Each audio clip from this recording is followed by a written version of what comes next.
నిజాం నవాబు ఇండియాలో విలీనం కావడానికి, మన ప్రాంతం భారతదేశంలో చేరడానికి ఆ రోజు కమ్యూనిస్టులు చేసిన వీరోచిత పోరాటం వల్ల సాగింది తప్ప మరొకటి కాదు. అందుకనే 46 నుంచి 51 వరకు 5 ఏళ్ల పాటు తెలంగాణలో జరిగినటువంటి ఒక భారీ సాయుధ పోరాటం, అది వెట్టి చాకిరీ వ్యతిరేకంగా జరిగింది.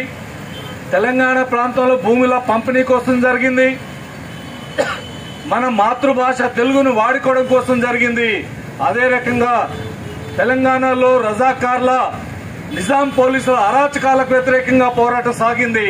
ఈ పోరాటం నడిపింది కమ్యూనిస్ట్ పార్టీ, ఈ పోరాటం నడిపింది ఆంధ్ర మహాసభ. ఆ రకంగా ఈ పోరాటం నడిపిన మనకు ఈ ఉత్సవాలు జరిపేటువంటి అర్హత ఉంది, హక్కు ఉంది, బాధ్యత ఉంది. ఈ ఉన్న బీజేపీ ఆర్ఎస్ఎల్కి ఏ రకమైన హక్కు లేదు, వాళ్ళకి అర్హత లేదు. మీ కోలాహాలు, మీ పంచాయతీలన్నీ ఇక్కడ సందర్భం లేనటువంటిది, వాళ్ళకి ఏ సంబంధం లేదు. కాబట్టి మేమే అసలైనటువంటి వాళ్ళం అని చెప్పుకుంటున్నారు. వీళ్ళు సాయుధ పోరాటానికే కాదు, దేశ స్వాతంత్ర్యం కోసం పోరాటంలో వాళ్ళు ఎక్కడా మనకు కనిపించరు. వాళ్ళ ఆర్ఎస్ఎస్ కనిపించదు. కానీ వాళ్ళ ఇప్పుడు కటౌట్లలో చూస్తే సర్దార్ వల్లభాయ్ ఫోటోలు ఉంటాయి. వల్లభాయ్ పటేల్, సర్దార్ పటేల్ ఫోటోలు పెట్టుకుంటున్నారు. సర్దార్ పటేల్ కి మీకేం సంబంధం? సర్దార్ పటేల్ మీ పార్టీకి సంబంధించినోడా? మీ ఆర్ఎస్ఎస్ సంబంధించినోడా? చివరికి మీరు చెప్పే ఆర్ఎస్ఎస్ ను నిషేధించిన వ్యక్తిని మీరు ఫోటోలు పెట్టుకుని ఊరేగుతున్నారు. సర్దార్ పటేల్ కాంగ్రెస్ పార్టీకి సంబంధించిన నాయకుడు, ఆ రోజు హోంమంత్రి. అలాంటి కాంగ్రెస్ పార్టీ నాయకులు బొమ్మలు పెట్టుకుని తిరిగే పరిస్థితి మీకు ఎందుకు వచ్చింది? అంటే స్వాతంత్ర పోరాటంలో మీరు లేరు కాబట్టి, లేకపోయినా మేము స్వాతంత్ర పోరాటం ఉన్నామని చెప్పుకోవడానికి ఇలాంటి ఆ రోజు స్వాతంత్ర పోరాట యోధుల ఫోటోలు పెట్టుకునే రోజు ఊరేగుతున్నటువంటి పరిస్థితి మనం చూస్తున్నాం. అందుకని బీజేపీకి తెలంగాణ సాయుధ పోరాటానికి సంబంధం లేకపోవడమే కాదు, స్వాతంత్ర పోరాటానికి సంబంధం లేదు. ఎక్కడైనా ఒక్క స్వాతంత్ర పోరాటంలో ప్రాణాలు ఇచ్చిన ఆర్ఎస్ఎస్ వ్యక్తి ఒక్కరైనా ఉన్నారా? వాళ్ళకి ఎవరికైనా స్వాతంత్ర పోరాట యోధుల పింఛన్ పొందుతున్నాడు ఒక్కడైనా ఉన్నాడా? ఏ పోరాటం లేదు.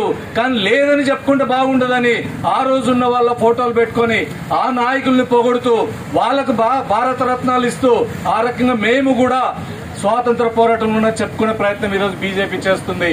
కానీ ఆ రోజు స్వాతంత్ర పోరాటంలో ప్రజల కోసం, దేశం కోసం, స్వాతంత్ర్యం కోసం పోరాడింది కమ్యూనిస్ట్ పార్టీ. తెలంగాణ సాయుధ పోరాటం నడిపింది కమ్యూనిస్ట్ పార్టీ. జైళ్లలో మగ్గింది కమ్యూనిస్ట్ పార్టీ. ఈ సాయుధ పోరాటం చేస్తున్నప్పుడు 3,000 మంది కమ్యూనిస్ట్ పార్టీ కార్యకర్తలు చనిపోయారు. తెలంగాణ ప్రాంతంలో 10 లక్షల ఎకరాల భూముల్ని పంచారు. ఇదంతా చరిత్ర.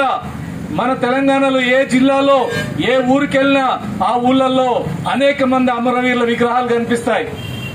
బీజేపీ నాయకుల విగ్రహాల చరిత్రలో ఎక్కడైనా కనపడతాయి? ఊళ్ళలోకి వెళ్తే ఆర్ఎస్ఎస్ నాయకుల విగ్రహాలు ఎక్కడైనా ఊళ్ళో కనిపిస్తాయా?